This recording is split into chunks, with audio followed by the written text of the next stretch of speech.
Olá, esse é o podcast Imersiva, o podcast de divulgação científica do Laboratório de Estudos de Teoria e Mudança Social.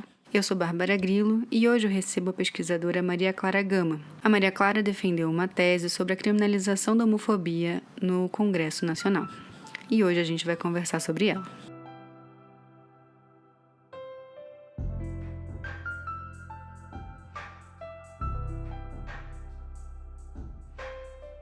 Oi, Maria Clara, tudo bem? Muito obrigada pela sua presença aqui hoje. O Labemos te agradece muitíssimo e eu também. Oi, Bárbara, boa tarde. É uma satisfação enorme estar aqui com você, com vocês do Labemos. Gosto muito do trabalho de vocês, acompanho, é uma alegria estar aqui. Muito obrigada pelo convite. Maravilha. Bem, a primeira coisa que eu gostaria de te pedir, Maria Clara, é uma breve apresentação da sua formação e da sua pesquisa. Eu sou graduada em Ciências Sociais pela Universidade Federal de Minas Gerais e mestre em Sociologia também pela UFMG. Doutora em Sociologia pelo Instituto de Estudos Sociais e Políticos da Universidade do Estado do Rio de Janeiro, IESP-UERJ, e fiz pós-doc no Programa de Pós-Graduação de Sociologia e Antropologia da UFRJ. Atualmente, eu integro o Núcleo de Estudos de Sexualidade e Gênero do PPGSA-UFRJ, sob a coordenação da Bila Sorge e da Aparecida Fonseca. Na minha pesquisa de doutorado, sobre a qual nós falaremos hoje, eu analisei alguns debates parlamentares em torno de direitos LGBTs. Eu vou falar um pouquinho também mais adiante sobre essa sigla. E eu estudei 3 casos empíricos. Então, o primeiro foram debates parlamentares durante a Assembleia Nacional Constituinte, na qual o movimento homossexual brasileiro reivindicou a inclusão no texto constitucional de 1988 da proibição de discriminar pessoas a partir da orientação sexual. Esses debates ocorreram entre 1987 e 88. O segundo bloco de debates foi em torno de projetos de lei que reivindicaram a criminalização das discriminações em relação à orientação sexual e à identidade de gênero. Foram 5 projetos que passaram a tramitar conjuntamente e se constituíram no PL 122/2006. Eles tramitaram por 14 anos, tanto na Câmara Federal quanto no Senado. E o terceiro bloco de debates parlamentares foram em torno de projetos de decretos legislativos que visavam suspender alguns parágrafos da resolução do Conselho Federal de Psicologia que proíbem que profissionais da área ofereçam tratamentos para a homossexualidade visando converter homossexuais a heterossexuais. Então, nesses debates, eu mapeei os parlamentares e especialistas que participaram das discussões, assim como os argumentos que eles apresentaram. Então, eu queria entender quais os constituintes que se colocaram em cada lado do debate e a partir de quais argumentos. A pesquisa foi basicamente isso. Tá ótimo, Maria Clara. E, assim, uma coisa que me chama muita atenção enquanto eu lia a sua tese é saber de onde você tirou a inspiração para fazê-la, de onde surgiu a ideia de começar essa pesquisa. Me perguntei se foi algum contato com alguma literatura em específico, com alguma pesquisadora. Como que foi a escolha desse objeto? A escolha do objeto, o projeto de pesquisa, ele foi sendo desenvolvido aos poucos, em várias etapas. E ele teve influência de muitos autores, dos professores, de conversas com os colegas, né? Então, eu encontrei um ambiente acadêmico assim, muito profícuo para a troca de ideias, de informações, de literaturas. Então, eu parti de um interesse inicial por processos democráticos e por lutas por direitos perpetradas por minorias, por grupos minoritários. Então, nesse sentido, foi importante ter entrado em contato com a obra do José Maurício Domingues, que foi, inclusive, meu orientador, que a obra dele traz muitas reflexões sobre o Brasil, sobre questões referentes ao colonialismo, à modernidade, a giros modernizadores, a questões referentes à cidadania, à luta por direitos. E eu, como feminista, sempre me interessei, né, por movimentos feministas, por estudos de gênero e sexualidade, e eu percebi que há alguns pontos em comum entre a dominação feminina e a homofobia.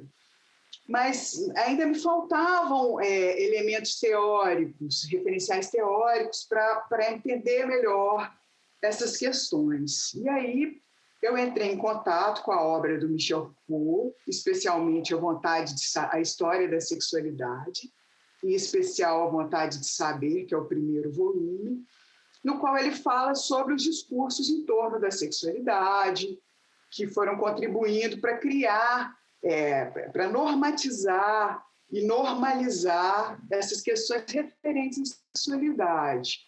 Então, ele fala, por exemplo, dos discursos religiosos, dos discursos científicos, sobre as diversas práticas confessionais, né, que iam desde a confissão na igreja até as práticas na psiquiatria, o falar de si, né?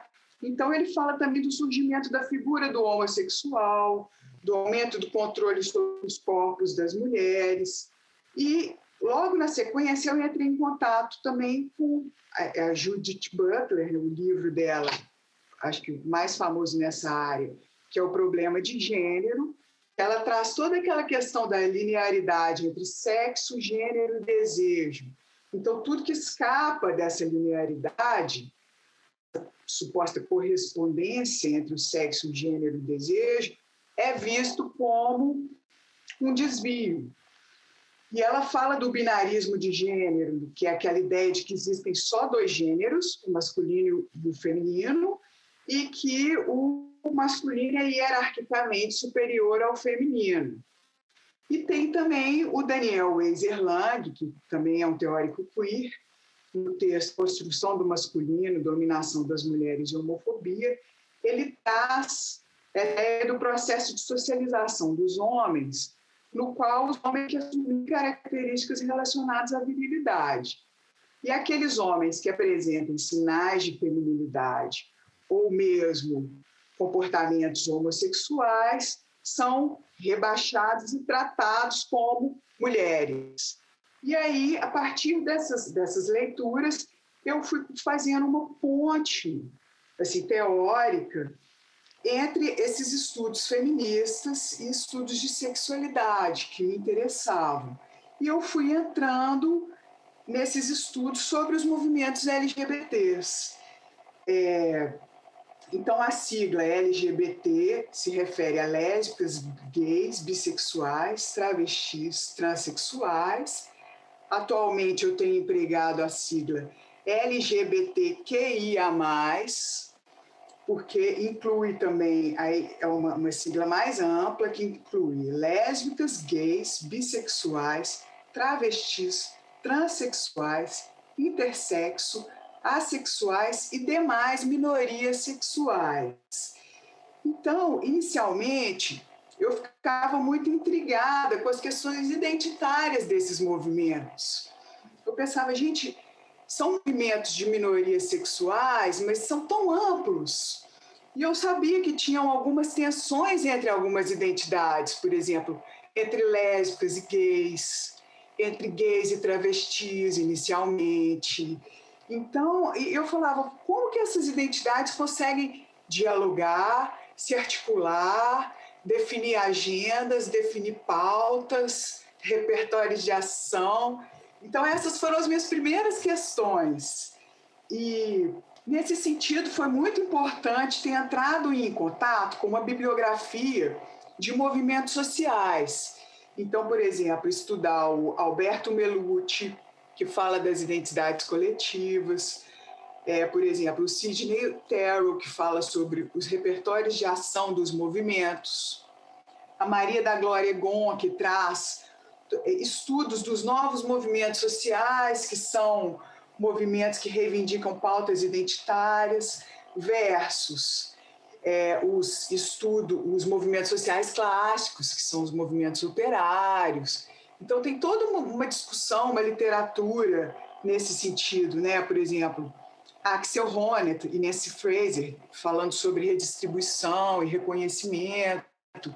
Isso tudo foi me ajudando. Agora, uma leitura fundamental nesse contexto foi o Charles Tilly, que o Tilly ele traz a perspectiva relacional dos movimentos sociais em relação ao Estado. Então, a gente tem que sempre olhar para o Estado. E aí eu comecei a cada vez mais me interessar pelo Estado, e eu fui percebendo que eu queria analisar os movimentos LGBTQIA+, a partir assim, de dentro do Estado, das demandas que chegavam e como que o Estado reagia, como que ele tratava essas demandas. E pensando no Estado não em termos monolíticos, né? Primeiro que tem os três poderes com dinâmicas bem diferentes, né? E mesmo as fronteiras do Estado com a sociedade civil, elas não podem ser pensadas de maneira muito rígida, mas tem uma certa porosidade.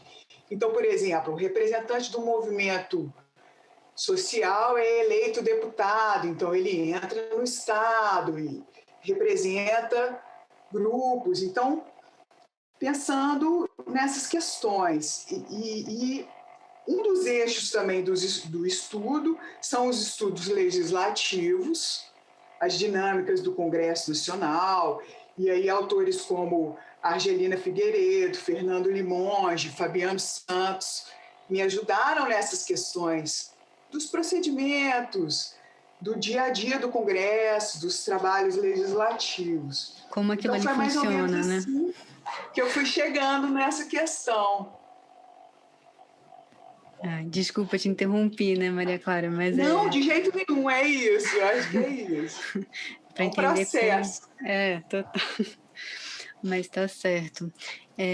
Então, é isso, eu achei que o seu trabalho tem muitas linhas, digamos, teóricas que se convergem para você conseguir explicar esse fenômeno e que você realmente acaba encontrando diversas camadas de funcionamento ali, né? E, enfim, a gente vai conversar sobre isso mais tarde, mas é realmente interessante como você encontrou muitas camadas de relacionamentos entre a sociedade civil, o Estado, os movimentos sociais. E aí agora te direcionando uma primeira pergunta mais relativa aos seus dados e a como você encontrou e sistematizou esses dados. Eu queria te perguntar assim, porque apesar do seu trabalho não ser efetivamente histórico, você constrói seu objeto e analisa os seus dados ao longo do tempo, percorrendo 3 décadas da política brasileira em relação à homossexualidade. Então, nesse sentido, eu queria que você nos contasse como foi lidar com essas categorias de significados cambiantes ao longo do tempo e disputadas, né, a todo momento. Então, assim, eu queria entender como que foi sistematizá-las e em qual momento da sua pesquisa você notou que esse era um caminho a ser seguido. Essas contextualizações históricas, elas foram fundamentais, porque, apesar de olhar a partir de dentro do Congresso, sempre foi muito importante compreender os contextos sociais e políticos nos quais aquelas discussões estavam acontecendo. Porque o Congresso Nacional, ele está inserido na sociedade, então ele é permeado pelas discussões. Então, não tem muito, apesar da gente olhar ali para dentro, não tem muito como separar do contexto. Então, é interessante ver como que o contexto reverbera ali dentro do Congresso, como que as discussões do Congresso voltam para a sociedade civil e influenciam também, e isso é muito dinâmico. Então, por exemplo, os debates que vão acontecendo no Congresso Nacional para responder a anseios sociais, os grupos, a sociedade civil vai acompanhando. Então, de acordo com a aprovação ou com a desaprovação, as coisas vão sendo modificadas ali dentro. Então, os debates vão gerando reações aqui fora que vão reverberando lá dentro de novo. Então, é um processo muito dinâmico. E essas categorias, elas estavam em disputa o tempo todo. Eu lembro muito do que o Bourdieu fala sobre que o direito não é no poder simbólico, que ele fala que o direito não é uma coisa neutra, embora os agentes do direito tentem apresentar o direito como algo neutro, praticamente dado, assim, quase que emana do éter, né? Mas, na verdade, o Bourdieu vai mostrando como que o direito ele é constituído por disputas, por processos de disputas, e o mesmo, eu acho que o Bourdieu está se referindo muito ao judiciário, mas a gente pode pensar também no legislativo, onde ocorrem os processos legiferantes. Então, são disputas em torno das leis, né, dos processos de elaboração das leis, dos direitos. Então, como diria o Bourdieu, luta-se pelo direito de dizer o direito. Isso é muito interessante, né? E essas categorias elas foram mudando também. Então, por exemplo, é importante contextualizar esses debates e entender os sentidos que estavam sendo atribuídos àquelas categorias naquele contexto, para evitarmos interpretações enganosas. Então, eu vou dar um exemplo que vai ficar mais claro. Alguns defensores da reivindicação do então movimento homossexual brasileiro, na Assembleia Nacional Constituinte, eles utilizavam o termo homossexualismo ao se referirem à homossexualidade. Só que em 87, 88, era um termo que era disseminado e não estava tão evidente para as pessoas que esse termo trazia uma conotação relacionada à doença. Hoje em dia é muito claro que o sufixo ismo ele remete à doença, homossexualismo, reumatismo, por exemplo. Tem várias doenças que acabam com ismo. Então, isso já está muito difundido e as pessoas do campo da esquerda, por exemplo, elas não confundem mais. Todo mundo sabe que homossexualidade se refere ao comportamento homossexual, homoafetivo, e homossexualismo se refere à doença. Mas na época da Constituinte isso não estava tão claro. Então, por exemplo, às vezes nós vimos alguns parlamentares defendendo a diversidade sexual, a diversidade de orientação sexual, e usando o termo homossexualismo. Então, quando você faz essa contextualização, você entende que na fala daquela pessoa não tinha essa intenção de se referir a um termo com a conotação de doença. Agora, o que é diferente, por exemplo, quando o Marco Feliciano, hoje em dia, emprega o termo homossexualismo sabendo desse debate, dessa discussão, e ele emprega por querer para trazer o significado de doença. Então, é muito importante esse tipo de contextualização para a gente entender melhor os debates e o que está sendo disputado, de fato, em cada contexto. Inclusive, o uso do Marco Feliciano cheira a má fé, né? É impressionante. Totalmente, super atuante nesses debates. E ele sabe, ele conhece os termos, Sim. Conhece os debates. Ele cita Butler, por exemplo, e ele entende a obra. Então, ele sabe bem o que ele está fazendo. Né? É uma opção que é ideológica, um posicionamento que é claramente ideológico. Sim.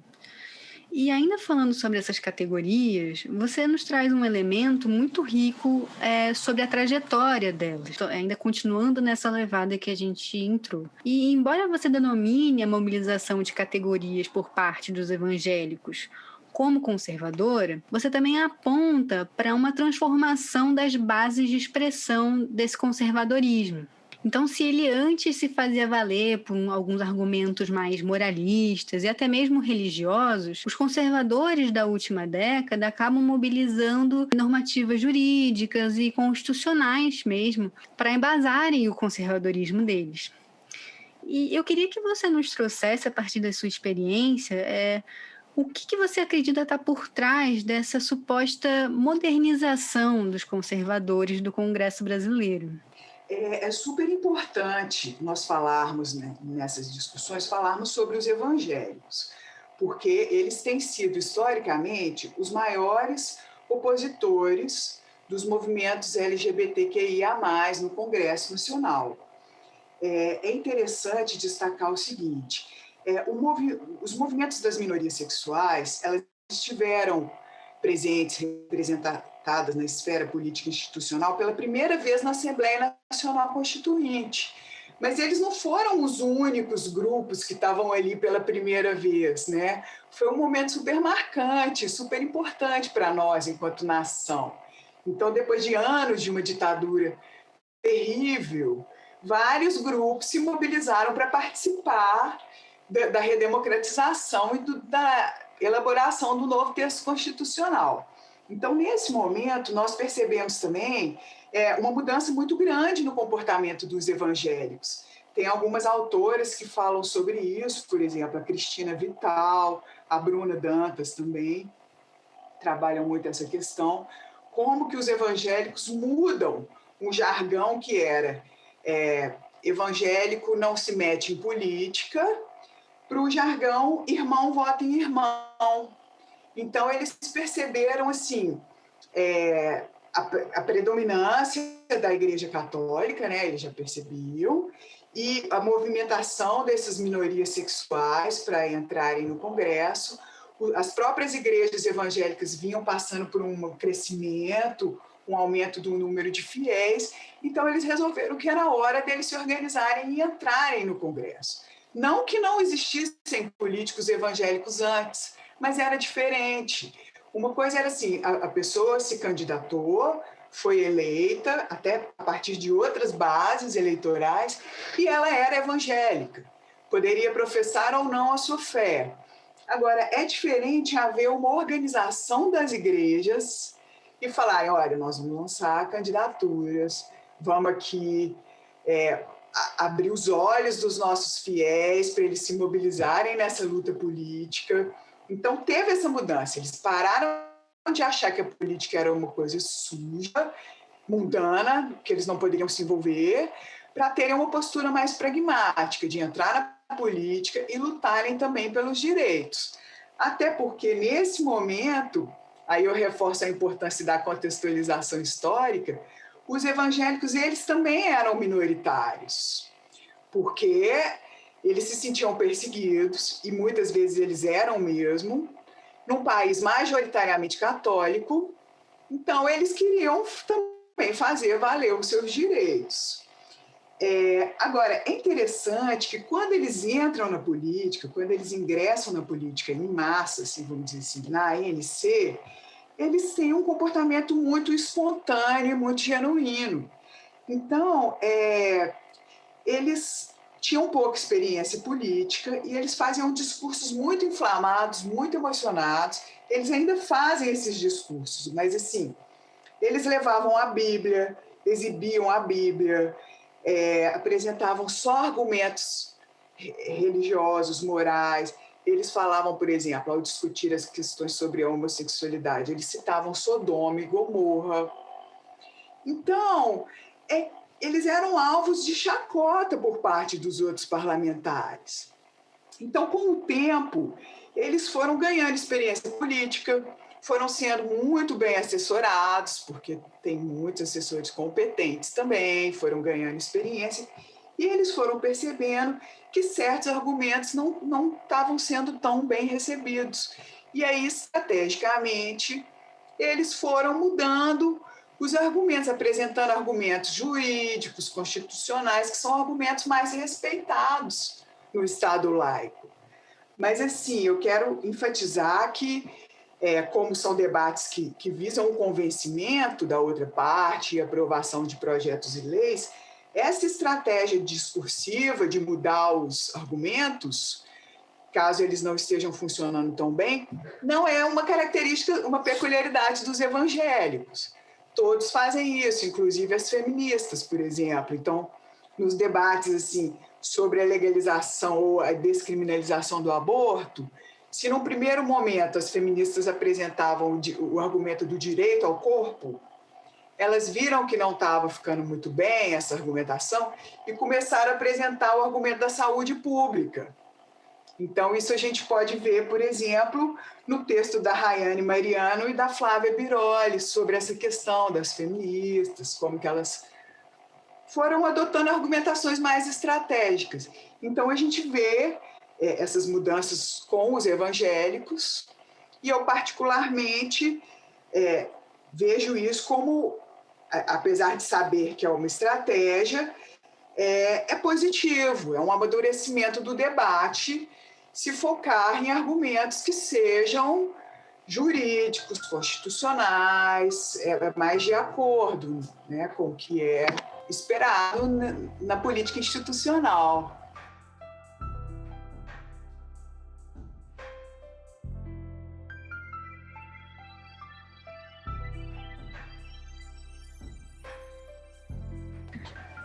De alguma maneira eles se adaptaram ao que é fazer política no Congresso Nacional, né, Maria Clara? Sem dúvida. Depois de tantos anos também de experiência, né? Todos vão aprendendo. E uma coisa ainda importante a acrescentar sobre os evangélicos é que para a gente sempre tomar cuidado de não concebê-los como um bloco único, monolítico, porque tem várias igrejas, várias denominações que podem ser mais ou menos liberais em relação aos costumes. Então, tem evangélicos de esquerda. Então, tem vários grupos, várias denominações. Então, temos que tomar cuidado também para não taxar todos os evangélicos de conservadores ou achar que todos estão contra os direitos LGBTQIA+, e para a gente também não cometer preconceitos dos quais muitas vezes nós mesmos nos queixamos, né? Essas armadilhas das criações de estereótipos, das quais a gente também não está nem um pouco imune. Na esquerda, os pesquisadores, às vezes, por vezes, caem, né, nesses buracos, digamos assim. Exatamente.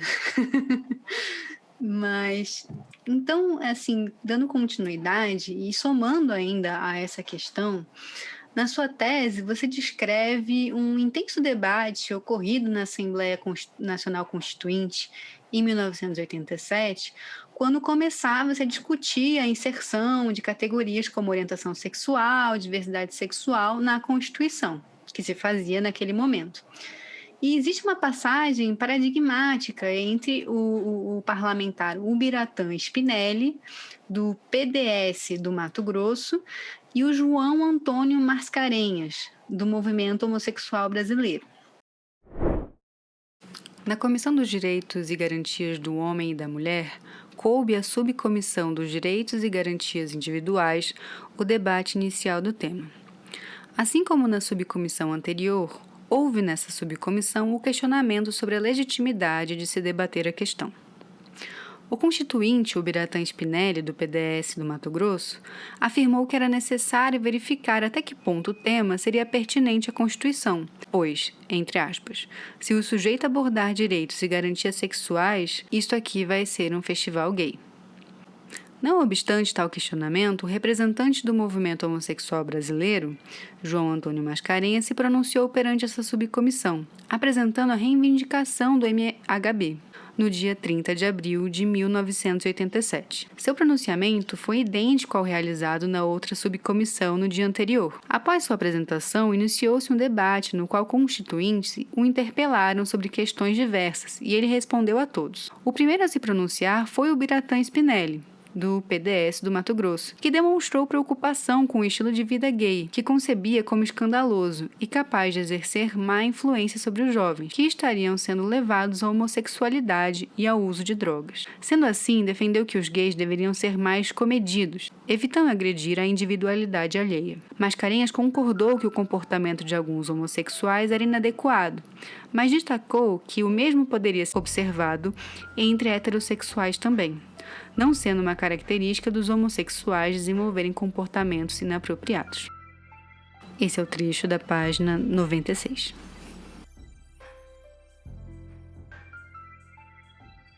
Eu retomo essa passagem do segundo capítulo da sua tese para a gente refletir sobre a mobilização do termo má influência na recente PL 504, instaurada na Alesp, que visa proibir propagandas contendo imagens de casais homoafetivos.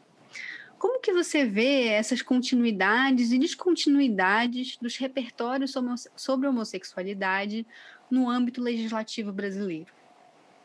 É interessante retomar também, historicamente, como que a heterossexualidade, como que a homossexualidade e práticas homossexuais já foram sendo enquadradas historicamente.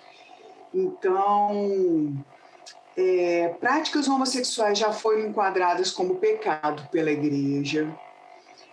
Tiveram já vários discursos patologizantes em relação à homossexualidade, até pela ciência, em alguns momentos. E em alguns países, a homossexualidade foi e até ainda é criminalizada. Então, são diversos discursos que são difundidos na sociedade. Lembrando aqui das reflexões do Foucault, da Butler, do Elzer Lang sobre heterossexismo, heteronormatividade, cissexismo. Então, esses discursos eles estão difundidos e os movimentos das minorias sexuais lutam contra esses discursos, né? Então, há essas disputas narrativas dentro e fora do Congresso. Então, por exemplo, em relação ao enquadramento enquanto pecado pela Igreja, tem toda uma luta das minorias sexuais pela inclusão religiosa. Então, por exemplo, o Marcelo Natividade é um autor que fala sobre esse tema. Tem toda uma luta sobre a patologização da homossexualidade e da transexualidade. Então, no Brasil, a homossexualidade nunca foi criminalizada, mas diversas minorias sexuais foram perseguidas sob a desculpa da vadiagem, de atentado ao pudor. Então, essas disputas possuem muita força. Então, eu observo que sempre quando há avanços dos direitos LGBTQIA+, como, por exemplo, o reconhecimento da união civil homoafetiva em 2011, ou mesmo a criminalização da discriminação em relação à orientação sexual e identidade de gênero em 2019. Sempre quando há esses avanços, há um forte contra-ataque de contra-movimentos, para falar em termos do Sidney Terrell, que ele pensa em movimentos e contra-movimentos. Os contra-movimentos são esses grupos que vão contra essas ações desses movimentos, no caso, os próprios evangélicos, conservadores. Então, por exemplo, a eleição presidencial do Jair Bolsonaro, em 2018, representou um retrocesso muito grande. Então, esses embates, eles estão o tempo inteiro. Tem um avanço, tem um retrocesso. Tem um avanço, tem um retrocesso. De forma que esses movimentos minoritários não podem descansar. Então, é uma luta constante em torno dos direitos. Isso requer aquela vigilância que o Tocqueville fala, né? A eterna vigilância pela liberdade, pelos direitos, pela democracia. Então, pegando essa questão das influências, né? É interessante porque querem proibir imagens de casais homoafetivos nas propagandas, assim como eles proíbem também propaganda de cigarro, de bebida. O que está por trás disso? Uma concepção de coisas que são nocivas à saúde, né? Então, por exemplo, o cigarro ele é nocivo à saúde, bebidas alcoólicas são nocivas à saúde, e uniões homoafetivas, casais homossexuais são nocivos à saúde. Então, por trás disso, tem toda uma ideia de patologização da homossexualidade de novo. Então, olha como que as coisas vão voltando sob diferentes roupagens, né? E por trás disso tudo, tem sempre uma discussão que eu sempre vejo, que são as origens da homossexualidade. Sempre se questionam, mas por que o fulano é gay? Por que existem gays? Por que existe homossexualidade? Agora, esse próprio questionamento, as pessoas sempre perguntam, né? Seria algo genético ou algo comportamental? Porque até essa ideia de ser um mau exemplo, uma má influência, dá a entender de que é algo que pode ser aprendido e copiado, né? Quando, na verdade, nós temos que pensar que esses questionamentos em torno das origens da homossexualidade são questionamentos heteronormativos, heterossexistas, porque por que nós não nos perguntamos sobre as origens da heterossexualidade, por exemplo? Né?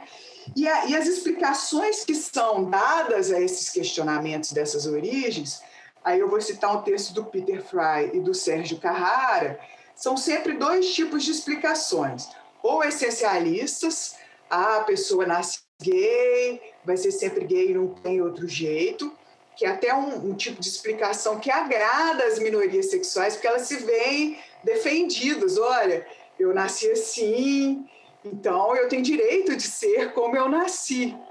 Mas esse é um argumento muito perigoso também, porque a outra resposta é a questão da construção, respostas construtivistas.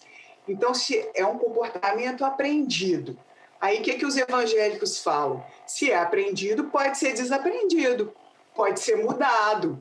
Então, vamos intervir nesse comportamento.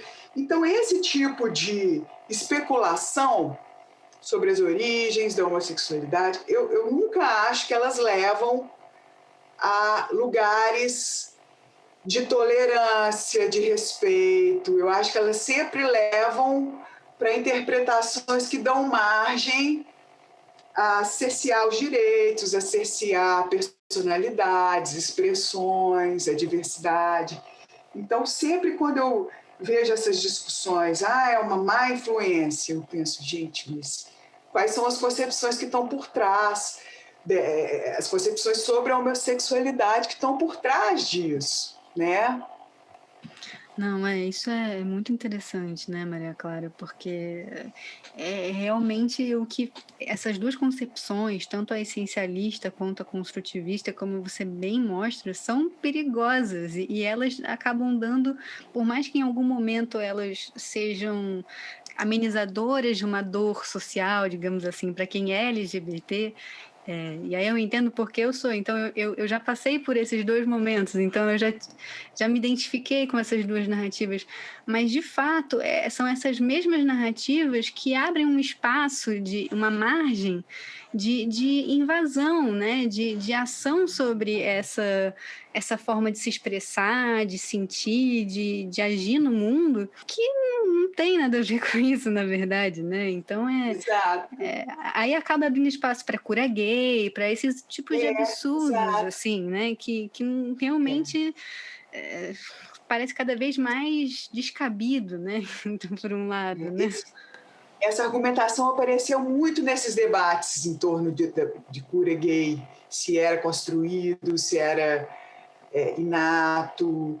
E, inclusive, esses debates, essas explicações essencialistas e construtivistas, elas trabalham também com categorias estanques, como se a identidade fosse uma coisa imóvel, se essas categorias fossem claramente sempre muito delimitadas e imutáveis também, né?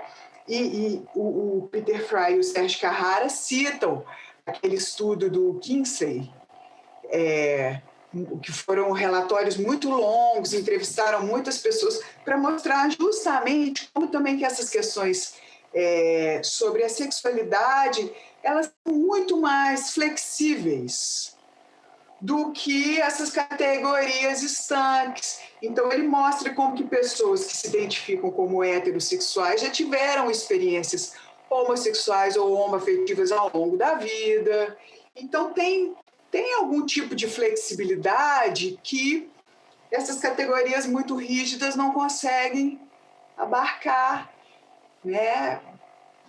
Com certeza, é muito difícil, né? Eu tenho um colega que é do Labemos também, o Diogo Corrêa, que ele gosta de falar sobre intensidades e que talvez realmente seja mais por esse caminho, né? Eu acho que não tem como a gente colocar quase nenhuma expressão da vida social dentro de uma coisa monolítica, uma coisa que não se mexe, uma coisa que não se transforma ao longo do tempo, né? Então é bem interessante. E continuando, Maria Clara, eu gostaria de citar 2 trechos que eu considerei interessantíssimos de 2 entrevistas que você realizou durante a sua pesquisa, salvo engano, em 2015, né? Uma delas, final de 2015, uma delas com a deputada federal Érica Cocai, do PT do Distrito Federal, e a outra com quem era então deputado federal Jair Bolsonaro, do Partido Progressistas do Rio de Janeiro. Bem, eu começo com a citação da entrevista da deputada Érica. Quando falamos em liberdade sexual, liberdade de orientação sexual, nós não estamos falando de liberdade para o que acontece em uma cama, entre 4 paredes. As pessoas dizem, não me interessa o que ele faz entre 4 paredes. Mas não é isso. É uma forma de ser, como a pessoa é. A sua identidade não se resume à genitália. Aliás, muitas vezes ela não está associada à genitália, à identidade de gênero. É como você se constrói, como você se percebe, como é percebido. Aí você precisa, penso eu, reconhecer que há homofobia, reconhecer que é preciso colocar a agenda contra a discriminação, qualquer que seja ela, inclusive a discriminação LGBT. É preciso dar centralidade a isso, porque quando você impede o outro de amar, você está o desumanizando, porque o ser humano é um ser amoroso, afetivo, sexuado. Se você impede a vivência da sexualidade, do afeto, do amor, você o está desumanizando, impedindo que ele exerça sua própria humanidade. Esse é um trecho da página 249. Agora nós vamos para a citação da entrevista do então deputado federal Jair Bolsonaro. A Maria Clara começa. Na audiência pública da Comissão de Seguridade Social e Família, o senhor afirmou que os movimentos LGBTs ameaçam a família tradicional. O senhor poderia falar um pouco mais sobre essa questão? Ao que Jair Bolsonaro responde. Olha só, o que é ameaçar? Eu não sei se o termo é esse mesmo. Se você buscar na Secretaria Nacional de Direitos Humanos, uma das atribuições dela era um Plano Nacional de Promoção e Cidadania LGBT. São 180 itens voltados às comunidades LGBTs. Um dos itens de maior ênfase era a desconstrução da heteronormatividade. Então, o objetivo deles não era, por exemplo, eles criarem um casal de 2 homens e 2 mulheres e vão cuidar de suas vidas, né? Para mim, seriam 2 pares, não 2 casais, 2 pares. Eles queriam interferir exatamente para que a criança, a partir de 6 anos de idade na escola, que ela entendesse que a heteronormatividade não era normal. Não era nem que poderia ser um tipo de casal, era exatamente o contrário, que não era normal. Então, o objetivo com essa desconstrução era ir começando a ruir perante as crianças nas escolas que a ideia de família era um homem, mulher e sua prole. Esse é o trecho da página 235.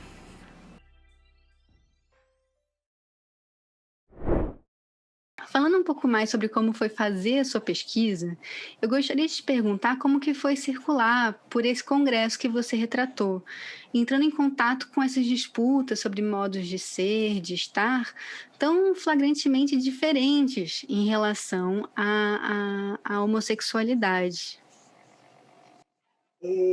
Eu quero, antes até de falar especificamente sobre essa questão, eu queria comentar brevemente essas falas, né, tanto da deputada Érica Cocai quanto do então deputado Jair Bolsonaro, que eu acho que são falas muito ricas, né, A fala da Érica Cocai, ela remete a questões como o pessoal e político e o público e privado.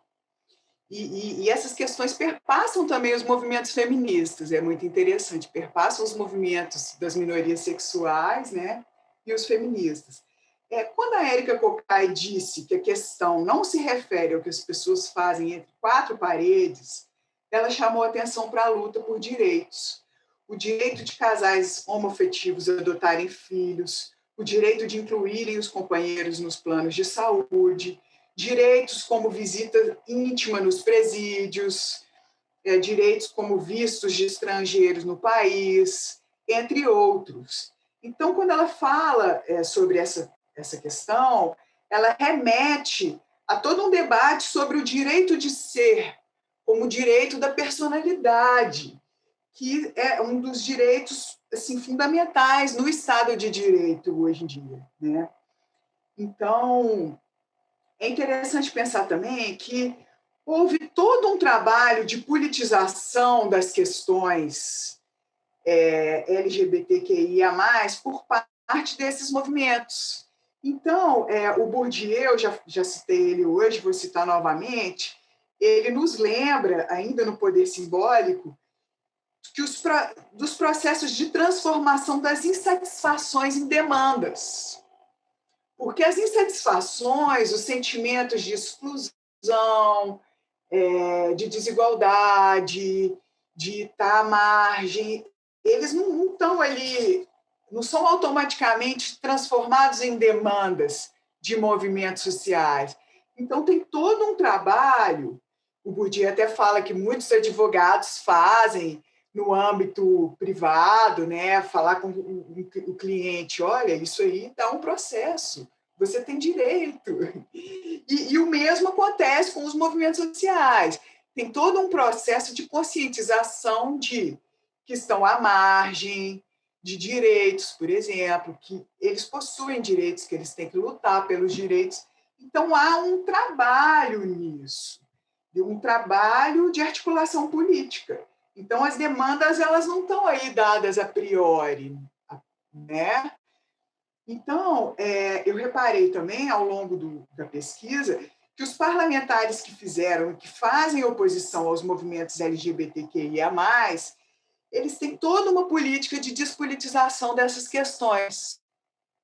Tem toda uma postura de despolitizar. Então, por exemplo, quando o Bolsonaro falar, não é um casal, não, são dois pares, são pares de homens, pares de mulheres.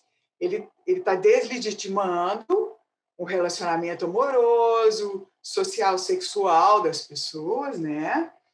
E ele está também dizendo assim, olha, se vocês querem se amaziar, então formem um par e vai viver a sua vida.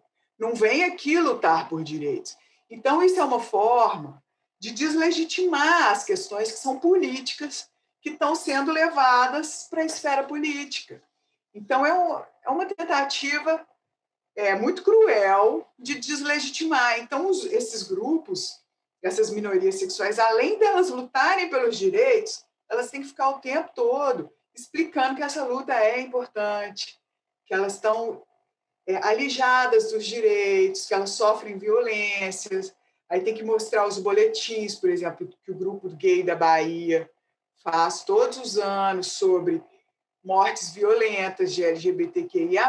Então, tem todo um trabalho de mostrar que essa luta política é válida. E sempre há essas tentativas de deslegitimar. Então, por exemplo, quando era o debate sobre a cura gay, vários parlamentares falavam assim, gente, não vamos discutir isso não, deixa que cada psicólogo resolva com o seu cliente o que eles vão fazer. É uma tentativa de despolitizar, de esvaziar essa questão, que é a normatização de um conselho profissional, de toda uma categoria, e deixar para decisões individuais, pessoais. Isso é realmente muito, muito curioso, né? Como tem que se provar continuamente que falar sobre isso, na verdade, é falar sobre um direito, né? parece que o tempo todo tentam roubar, né, entre aspas, essa noção de que ter a possibilidade de ser homossexual é um direito, né? Assim, é uma coisa muito doida mesmo.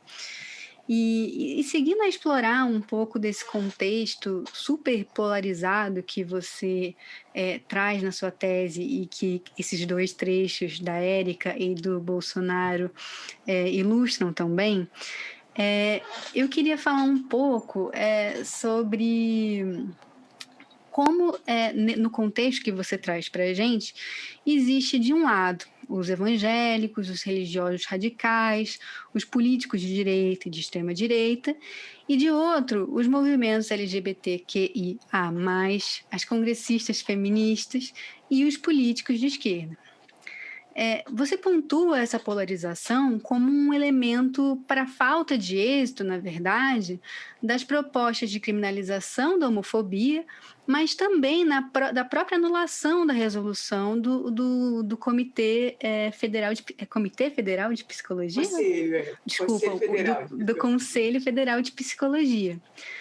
Você pode nos falar um pouco mais sobre esse contexto tão polarizado a ponto de inibir que a política se direcione tanto para um lado quanto para o outro? É exatamente isso. As configurações atuais do Congresso Nacional, tanto da Câmara Federal quanto do Senado, é uma configuração de polarização extrema, então dificulta os processos decisórios.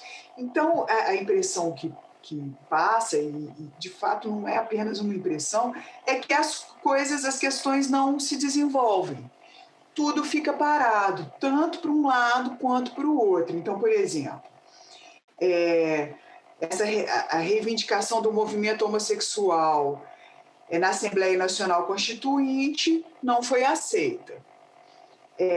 Todas as discussões em torno do PL 122, 2006, que foram 14 anos, não foram aceitas. Foi arquivado, depois de longos debates, passando pelas duas casas legislativas.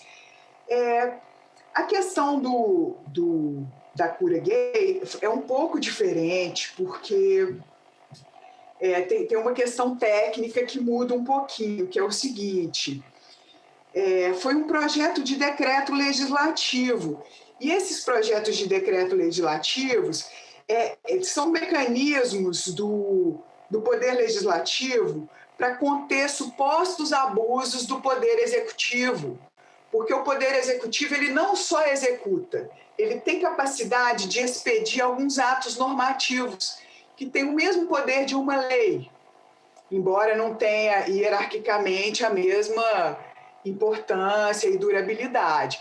Então, sempre que o Congresso Nacional entende que o Poder Executivo exorbitou a função dele, qualquer membro do Congresso pode apresentar um projeto de decreto legislativo visando suspender essa resolução do Executivo.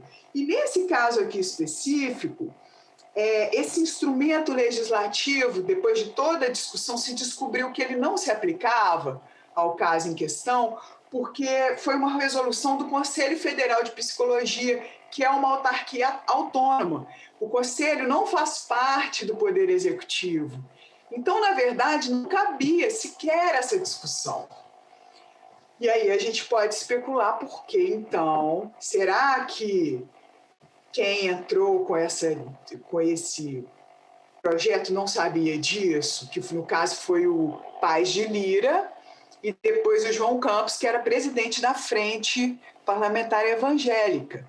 Então, eu aposto que eles sabiam que não se aplicaria, mas, no entanto, não deixa de ser um ganho para eles trazer essa questão que estava superada. Há mais de 10 anos não se falava nisso, porque essa resolução do Conselho Federal de Psicologia foi de 1999. Então, trazer esse debate em 2009, 10 anos depois, isso não era uma polêmica, ainda que esse debate tenha sido arquivado, o projeto não tenha dado em nada, houve um amplo debate. Então, durante um tempo, trouxe aquele enquadramento de que a homossexualidade poderia ser pensada enquanto uma doença, né? Foi levantada essa questão de novo. Então, é um grande ganho para os campos conservadores esse debate durante alguns anos no Congresso, ainda que ele não vá dar em nada, vamos dizer assim. É interessante porque eu pensei muito enquanto você falava naquilo que você já tinha falado lá no começo da nossa conversa sobre como essas discussões dentro do Congresso Nacional acabam afetando também em grande medida as discussões que a sociedade civil coloca, né? Então eu lembro claramente que eu nunca tinha escutado essa questão da cura gay, imagina, e do nada todo mundo estava falando isso, todo mundo estava conversando sobre isso no Facebook, todo mundo escrevia textos sobre isso, né? Então, realmente causou dá uma força para o movimento mais reacionário, né? Dá como eu posso dizer, um combustível, né? Para essa discussão ser pautada dentro da sociedade civil, que alguns momentos eu penso que, na verdade, esses atos parecem servir mais a isso, né? Porque eu acho que tem uma impossibilidade, como você próprio apontou, jurídica, constitucional, de que esses projetos vão avançar, né? Mas, de alguma maneira, quando eles chegam à sociedade civil, eles conseguem causar aquele pequeno movimentinho reacionário que talvez fosse a ideia mesmo, né? Que talvez fosse o objetivo, talvez não final, mas dos objetivos de se levantar uma discussão que aparentemente estava superada, né? Pelo que você está me falando. Já estava superada.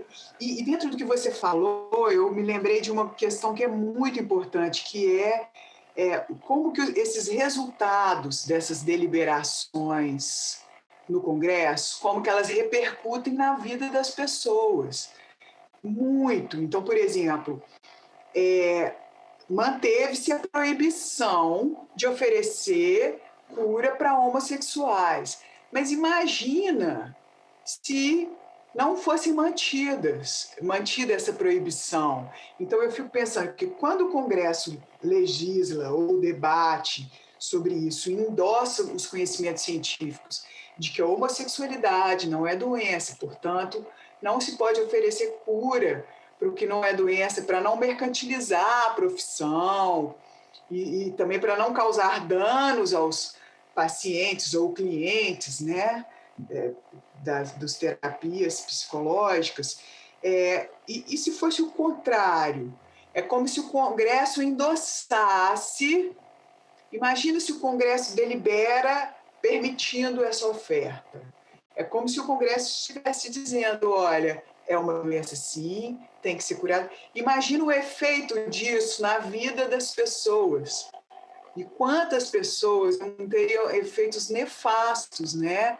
E esses tratamentos, infelizmente, existem clínicas clandestinas que fazem esse tipo de terapia, né? Estou falando bem entre aspas, e já se comprovou, para além de, obviamente, ser uma demanda na área da saúde que não faz o menor sentido, já se comprovaram que esses tipos de terapias são extremamente traumáticas, ineficazes, então, e violam os direitos humanos.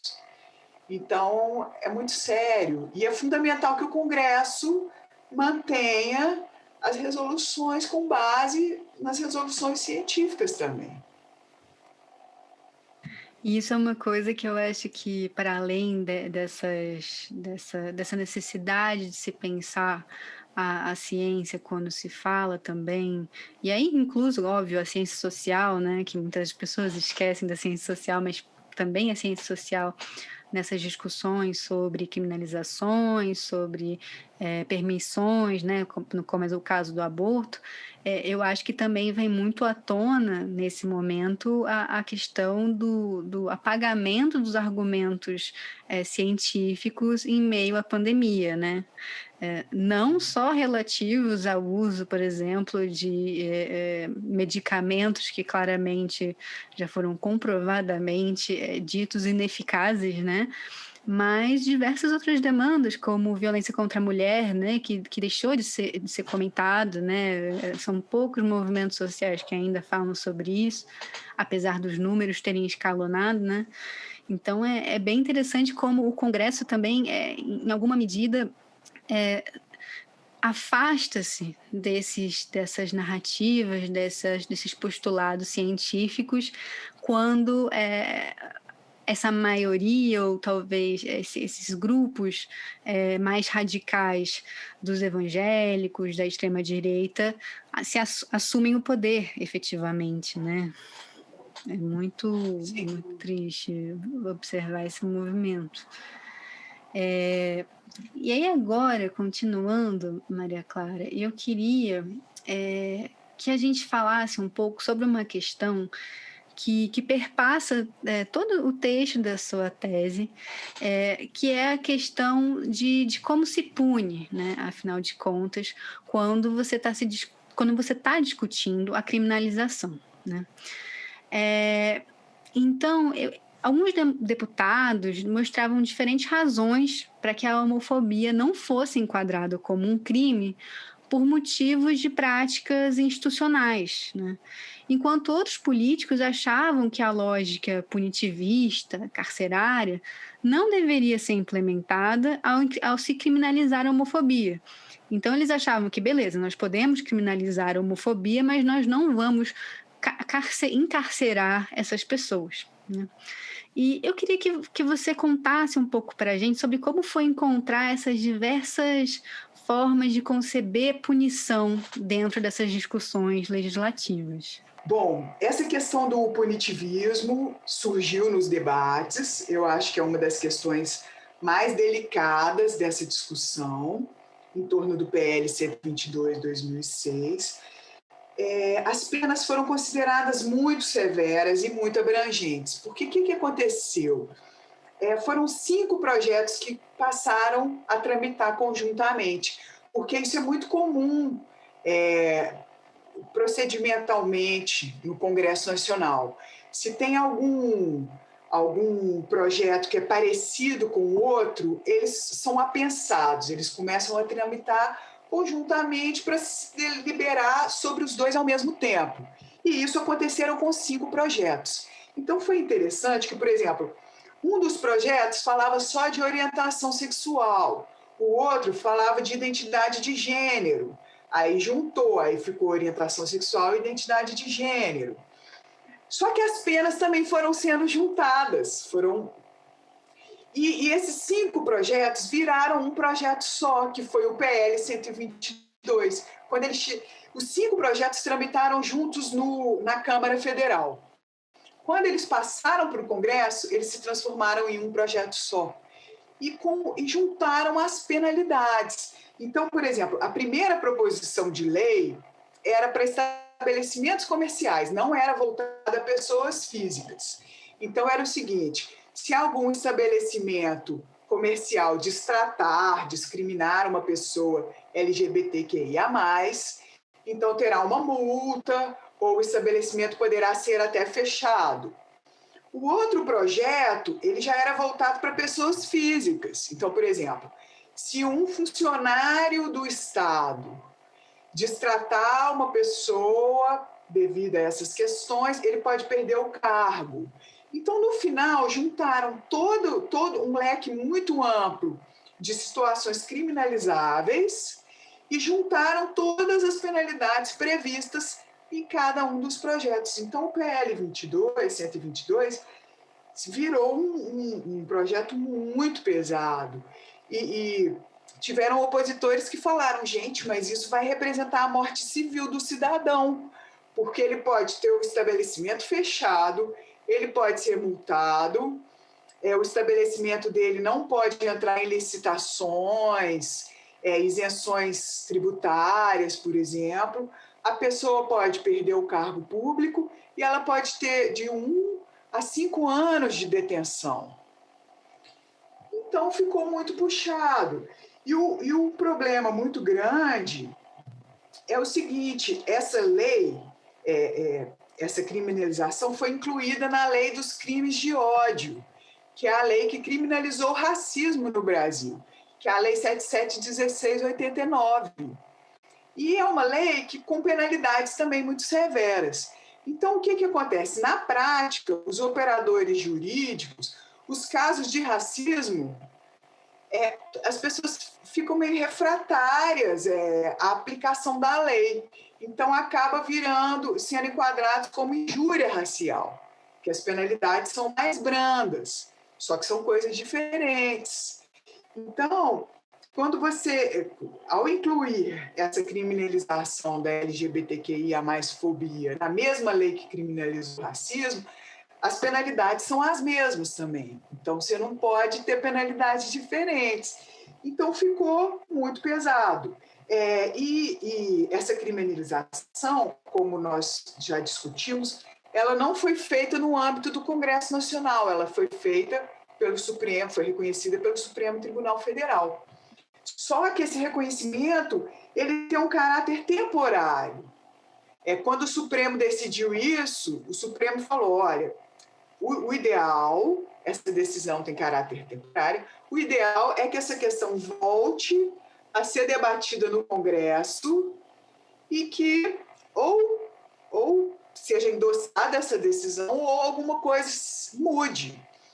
Então, talvez seja o caso de quando essa questão voltar para o Congresso, os parlamentares pensarem, talvez, em criminalizar numa lei própria, pensarem até preverem, de repente, penas alternativas para os réus primários, como o pagamento de cesta básica, serviço comunitário, né? E no caso de réus reincidentes, aí podem ser pensadas as penalidades. Mas essa questão do punitivismo é muito sério, porque a gente tem que considerar também o caráter seletivo da justiça brasileira, né? E questões apontadas, por exemplo, pelo Vacan e pela própria Berenice Bento. Então, assim, essas questões relacionadas ao encarceramento em massa, as péssimas condições dos presídios. Então, parece que 40% das pessoas que estão presas ainda aguardam julgamento no Brasil. Então, é uma situação muito séria. Tem que ser pensado com muito cuidado, porque com esse sistema de justiça tão com tantas Precário. desigualdades, tão precários, tem que ter muito cuidado nesse debate. Sim, a questão da desigualdade e até mesmo eu acho que a gente pode falar dos privilégios que incluem você ser encarcerado ou não no Brasil. É uma discussão que, enfim, me parece urgente, assim, né? Porque eu acho que a falta da discussão sobre como nós estamos encarcerando, é nítido como ela afeta também como nós não podemos, afinal de contas, trabalhar outras dinâmicas que precisam ser trabalhadas, né? Então, a criminalização da homofobia me parece uma questão muito justa, porque efetivamente pessoas estão sendo assassinadas, pessoas estão sofrendo coisas graves, né? Então, claro, eu não defendo o encarceramento, eu sou contra o encarceramento em massa, mas eu acredito que existem medidas pedagógicas que podem ser feitas antes de encarcerar qualquer pessoa, né? E aí, quando você não pode discutir a questão carcerária, você também não consegue discutir com seriedade, né, a questão de se implementar políticas mais pedagógicas mesmo. Um outro exemplo disso para mim, não sei se você concorda comigo, mas é pensar, por exemplo, o assédio sexual em instituições públicas, né? Porque a gente não tem uma discussão sobre o punitivismo bem trabalhada, a gente acaba recaindo sempre em locais super obscuros, assim, né? Locais que é difícil transitar. Quanto me parece que seria muito melhor que as instituições entendessem que elas têm responsabilidades em relação aos crimes que são cometidos dentro delas, né? Elas têm responsabilidade, mas por uma impossibilidade, talvez seja outra, né? A gente não consegue avançar nessas pautas, né? É uma tensão, né, entre criminalizar e esse Estado punitivista, que as pessoas, principalmente na esquerda, não querem fomentar esse Estado, mas, ao mesmo tempo, não se pode permitir crimes de ódio, né? Então, é muito tenso como agir, como criminalizar e recair nesse Estado punitivista. Ainda há muito a ser discutido, né? Me parece. E provavelmente, de fato, essa discussão vai realmente voltar ao Congresso Nacional. Vamos ver como vai ser. Sim, sim. Vai voltar também num contexto de polarização, então, muito difícil. Vamos acompanhar, né? Mais um capítulo dessa novela. Maria Clara, e uma outra dinâmica super importante que você traz na sua tese sobre o cenário político atual é a judicialização da política. Você pode nos contar um pouco mais sobre esse cenário de judicialização que você encontrou na sua pesquisa, e aí envolvendo instituições como o STF, o Ministério Público, o Congresso Nacional, né? E eu queria que você nos contasse como que esses atores sociais impactavam mesmo o processo político da criminalização da homofobia em meio a toda essa tensão, a todo esse conflito que estava instaurado ali. Eu me foquei, né, nos estudos legislativos, né? E aí eu fui acompanhando essa polarização no Congresso Nacional, esses embates, e fui percebendo essa dificuldade nesses processos deliberativos, né? Essa dificuldade de aprovar as leis, de avançar tanto como a gente estava conversando, de um lado quanto do outro, né? E ao mesmo tempo, há sempre um movimento de pessoas físicas e jurídicas que buscam a justiça para resolverem seus problemas, para reivindicar direitos e tal. Então, há todo um processo também de conquista de direitos através da jurisprudência. Então, uma pessoa numa situação entra na justiça e reivindica um direito, ela consegue, então abre precedentes para pessoas que estão em situações semelhantes entrarem na justiça também e reivindicarem os mesmos direitos. Então, esses processos eles vão criando jurisprudência, é um processo longo, e quanto mais casos que vão obtendo os direitos pleiteados, mais vai ficando assim, patentes, né, esses direitos. E tem também o STF, que delibera a partir de cima, né, em termos de hierarquia no judiciário. Então, o STF já havia pressionado através se não me engano, foi o Rodrigo Janot que começou a fazer uma pressão no Congresso Nacional na época do PL 122 de 2006, né, da criminalização. E começou a dizer, olha, se vocês não arbitrarem, não decidirem essa questão, ela vai vir para o STF, será decidida aqui como ocorreu com a União Civil Homoafetiva. Porque a União Civil Homoafetiva, que foi reconhecida pelo STF em 2011, desde 1995, a Marta Suplicy já tinha apresentado um projeto de lei reivindicando o reconhecimento da União Civil Homoafetiva. Depois o Clodovil Hernandes apresentou um outro projeto. A Manuela Dávila e o José Genuíno apresentaram também um projeto com mais de 11 deputados visando também esse reconhecimento e não acontecia. Então foi deliberado no âmbito do STF. E o mesmo aconteceu novamente com a criminalização da LGBTQIA+fobia. Então, alguns pesquisadores começaram a perceber, por exemplo, a própria Cristina Vital, que estuda os evangélicos, que eu já citei ela hoje aqui, ela começou a perceber também esse processo de judicialização e ela começou a apontar como que os evangélicos conservadores também perceberam esses processos de judicialização e como eles também começaram a se articular para aumentarem as influências junto ao judiciário. Então, por exemplo, já existem hoje associações de juristas católicos, aí existem também associações de juristas evangélicos. Então, se houve essa judicialização da política, tem algumas pessoas questionando até que ponto também que não poderia estar acontecendo algum tipo de politização do judiciário, né? Não só nessa questão dessas questões morais, mas em relação a questões políticas mais amplas, né? Eu acho que é mais ou menos por aí, pensar nesse movimento indo em direção, né, ao judiciário e começar a olhar para lá também, o que Sim, está sim. acontecendo lá, esses embates que vão se desenrolar lá. Sim.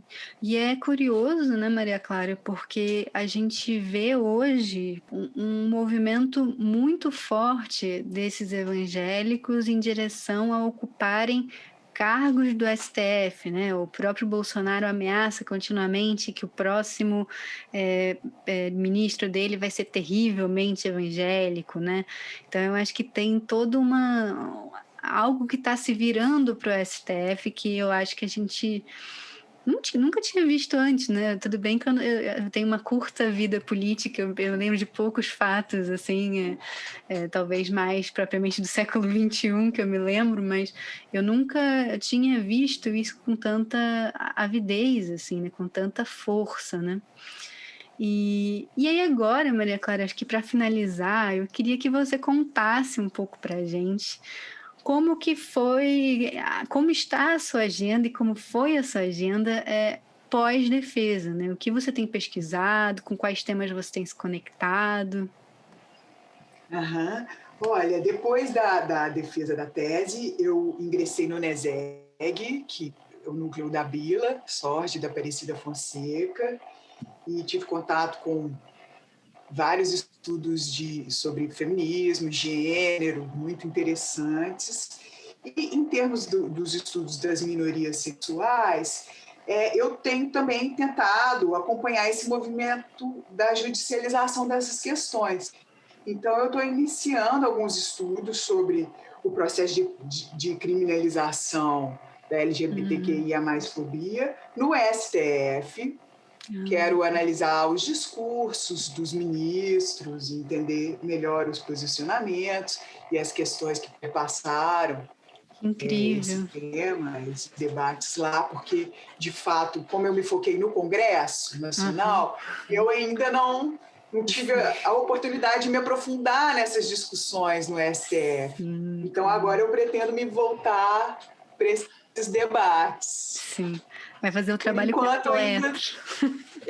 por enquanto eu ainda não tenho muito o que dizer sobre isso, mas espero em breve poder compartilhar os resultados com vocês. Claro, não, mas que bom saber que você está indo em direção a isso também, porque eu acho que é algo assim, urgente que a gente saiba, né? Que a gente tenha dados sociológicos bem construídos para nos aproximarmos dessa questão da judicialização da política ou da politização do judiciário, né? Vamos descobrir aí o que é verdadeiramente que está por trás disso. Bem, Isso Maria mesmo. Clara, mas eu queria te agradecer muito, de verdade, de verdade mesmo. Adorei conversar com você, foi uma ótima conversa, foi um prazer ler a sua tese, foi um prazer te receber aqui e eu espero que a gente volte a se encontrar em algum momento, né, depois do pós-pandêmico, né, porque há tempos que a gente não encontra pesquisadores, né, mas tenho fé Sim. que em breve a gente se veja por aí. Bárbara, muito obrigada, adorei essa conversa. É uma excelente oportunidade, né, de debater esses temas tão interessantes. Tudo bem que eu sou suspeita para falar, né, mas eu adoro essas questões, adoro esses temas. E eu acho que, assim, nessa conversa a gente teve oportunidade de falar desde questões teóricas ao debate atual. Então, foi riquíssimo o nosso encontro, está sendo. Muito obrigada, muito bacana, adorei conversar com você. Muito bom estar aqui com vocês, com esse laboratório tão produtivo, com tantos pesquisadores interessantes que eu acompanho também a trajetória de vocês. Muitíssimo obrigada. Um beijo, Maria Clara. Até a próxima, então. Um beijo, até mais.